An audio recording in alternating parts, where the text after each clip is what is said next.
ကဲကျွန်တော်ဒီဒီဘယ် channel လေးကိုအစင်တသက်ကြည့်ရှုအားပေးနေတဲ့ကမ္ဘာအနှံ့နိုင်ငံအသီးသီးကညီကိုမောင်တွေအားလုံးစိတ်ချမ်းသာနေကိုကြီးကျမကြီးနဲ့ပြည့်စုံတဲ့ညနေခင်းလေးဖြစ်ပါသည်လို့ကျွန်တော်ဒီဒီဘယ် channel ကနေပြီးတော့ရှင်းဥပထမသွားစုမုံကောင်းတောင်းပေးပါတယ်ဗျကဲဟုတ်ပြီညီကိုတို့ရဲ့ဒီစီဇန်လေးကတော့ကျွန်တော် United နဲ့သတင်းထွက်လာတဲ့လူငယ်လေး၃ယောက်ပေါ့နော်ဒီညမှာပြောစရာရှိတာကကျွန်တော် United အနေနဲ့ကလူငယ်တွေနဲ့များခစ်တစ်ခစ်ကိုထူထောင်တော့မလားအောင်မေးရလောက်အောင်လူငယ်တွေကိုလုံးဝ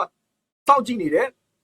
အသင်းမှာရှိရင်းဆိုရဲကျွန်တော်လူငယ်တွေကိုလည်းနေရာကိုပေးနေရပေါ့နော်အဲ့ဒါလေးတခုတော့ကျွန်တော်တွေ့ရတာလေးကတော့တော်တော်ကြည်နေစရာကောင်းတယ်ကဲဟုတ်ပြီညီကိုတို့ရေစလိုက်ရအောင်ပေါ့နော်ပထမဆုံးတယောက်နဲ့ပထမဆုံးတယောက်ကတော့ကျွန်တော် AIK အသင်းက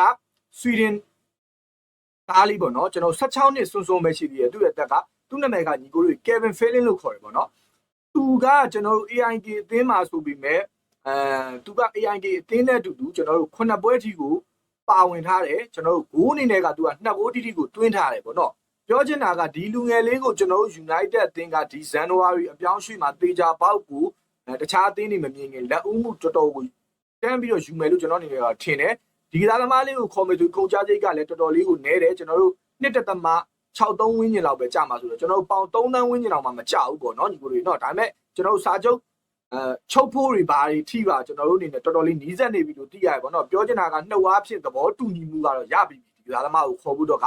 ကျွန်တော်တို့လုံးဝသူနဲ့ကိုယ်တိုင်စာချုပ်ချုပ်ဖို့ပဲကြံတော့တဲ့အနေအထားကိုရောက်နေပေါ့နော် United အတွက်ဒီပမာဏဆိုတာလဲ AI အကြောင်းပမာဏပဲသူ့ကိုပေးရမယ့်လာစာဆိုတာ AI အကြောင်းပမာဏပဲအဲ့တော့ခါကျတော့ဒီကစားသမားလေးကတေချာပေါက်ကျွန်တော်တို့ဇန်နဝါရီအပြောင်းရွှေ့မှာရောက်ဖို့တော့ကကျွန်တော်တို့98%လောက်ထိကိုတေချာတဲ့ကစားသမားလို့သိရတယ်ပေါ့နော်ကဲဟုတ်ပြီညီကိုလေးနောက်တစ်ယောက်သွားမယ်ပေါ့နော်နောက်တစ်ယောက်ကတော့ကျွန်တော်တို့ Leipzig ကကျွန်တော်တို့19နှစ်သားလေးပေါ့နော် Leipzig တင်းကကျွန်တော်တို့ Leipzig တင်းနဲ့ကျွန်တော်တို့အသင်းကလည်းညီကိုလေးသိတဲ့အတိုင်းပဲကျွန်တော်တို့အနေနဲ့ကLeipzig တင်းကနေပြီးတော့ကျွန်တော်တို့ Cisco ကိုခေါ်ခဲ့တယ်နော် Cisco ကိုခေါ်ခဲ့တဲ့နေရာမှာကျွန်တော်တို့အသင်းကနေပြီးတော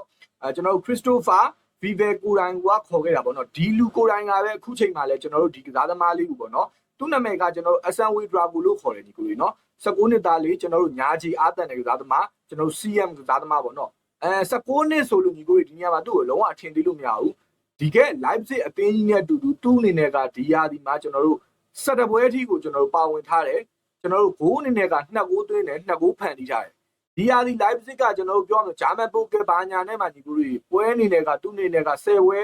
sorry သူက10ပွဲပါဝင်ထားတာ10ပွဲလောက်ပဲပေါ့နော်10ပွဲလောက်ပဲရှိသေးရတော့မှသူက10ပွဲအထိကိုသူကကစားထားရတယ်ပေါ့နော်ဟုတ်ပြီဒီကစားသမားကိုကျွန်တော်ရှေ့မှာပြောခဲ့တဲ့Christopher Vive ကကိုရိုင်းကို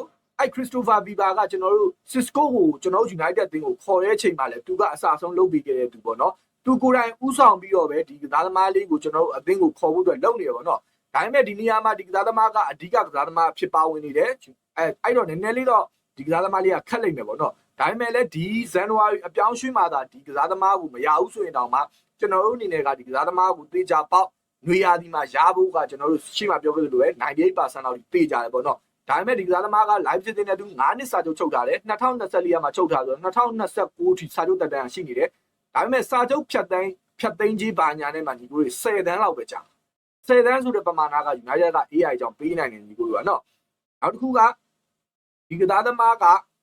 လုံးဝဒီရာသီမှာတောင်မှတော်တော်လေးထွန်းတောက်နေပြီဆိုရင်နောက်ရာသီမှာဆိုရင်တော့ပြောမိတယ်ညီကိုတို့ကတော်တော်လေးကိုကောင်းလာမယ်ကစားသမားပြောရမယ်ဆိုအသင်းကြီးမှာတောင်မှညီကိုတို့ကျွန်တော်အလှည့်ကျစနစ်နဲ့သုံးလို့ရလောက်မဲ့ကစားသမားတွေမှာပါလာပြီပေါ့နော်အဲ့တော့ခါကျတော့ဒီကစားသမားကိုတချို့အသင်းတွေကလည်းစောင့်ကြည့်နေတယ်ဒါပေမဲ့ကျွန်တော် United ကတော့အခုချိန်မှာသူနဲ့ဆွေးနွေးမှုတော်တော်များများတောင်လုပ်ပြီးသွားပြီလို့သိရတယ်ပေါ့နော်ကဲဟုတ်ပြီနောက်ဆုံးတယောက်ကိုသွားမယ်ညီကိုတို့နောက်ဆုံးတယောက်ကတော့ကျွန်တော်တို့16နှစ်သားပေါ့နော်16နှစ်သားလေးဒီကစားသမားကတော့ကျွန်တော်တို့ Australia နိုင်ငံကူစားပြုကျွန်တော်တို့Rabu Sebek ပေါ့နော် Rabu Sebek ကိုတချို့ညီကိုလည်းသိလိမ့်မယ်ညီကိုနော်တချို့ညီကိုလည်းသိမယ်ဘာလို့လဲဆိုတော့ Rabu Sebek ကကျွန်တော်တို့ Champion League တွေပါဒီမှာတော့မှသူကတော်တော်လေးကောင်းတယ်သူ့ကိုဘာနဲ့တွဲပြီးတော့မြင်ကြလဲဆိုရင်အဲ့အသင်းကိုကျွန်တော်ဂိုးတွေအများကြီးတွင်းတာနဲ့တွဲပြီးမြင်ကြရင်တော့ဒီအသင်းကလုံးဝဂိုးတွေများများဆန်ဆန်တွင်းတဲ့အသင်းဟုတ်ပြီညီကိုတွေဒီကစားသမားလေးကတော့ကျွန်တော်တို့16နှစ်ပဲရှိသေးတဲ့ကစားသမားသူကတော့လက်ဝင်းမှာကစားတာပေါ့နော်သူကဒါပေမဲ့တော့16နှစ်ပဲရှိသေးတယ်ဆိုပြီးတော့ညီကိုတွေထင်မသေးနဲ့သူကတကယ်ကိုအသင်းကြီးမှာကိုတော်တော်လေးကိုပါဝင်ပတ်သက်နေရပြီသူ့အနေနဲ့ကတော့ကျွန်တော်7အသင်းနဲ့အတူတူ17ပွဲအထိကိုသူကပါဝင်ထားတယ်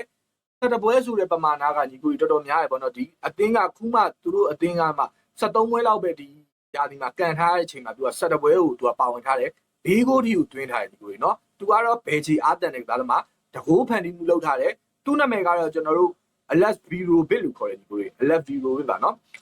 ဒီကစားသမားလေးကိုခေါ်မယ်ဆိုရင်တော့ကျွန်တော်တို့ United အနေနဲ့ 1.5 သန်းလောက်ပဲကုန်ကြမယ်